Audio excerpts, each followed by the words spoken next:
This is the time of year when Mother Nature replenishes wildlife, and there are some key habitat components that need to be on the landscape to ensure this process is successful.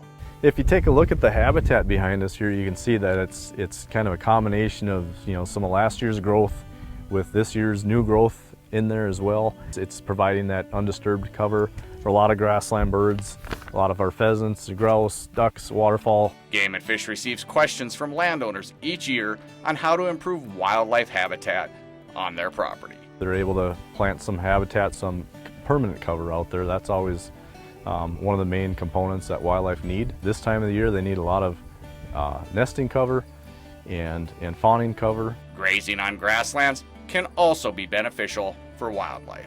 Grazing on these areas is compatible with nesting for the most part. If it's done in the right way, it can provide some good regrowth too for those other birds. There's just a lot of benefits from grazing in general to kind of keep that grassland healthy. Good grassland cover also benefits white-tailed deer at this time of year too. A lot of people maybe associate tree rows or things like that with deer, but obviously these big patches of grassland and big blocks of grassland are also beneficial for fawns.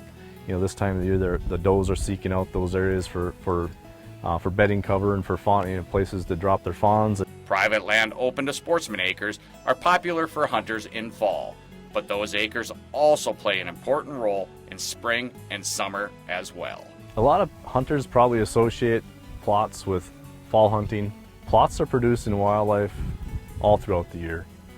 This is the time of year when fawning, nesting, ground nesting birds are utilizing these areas, and that's all being produced right now so that hunters can enjoy it in the fall. This is Mike Anderson in the North Dakota Outdoors.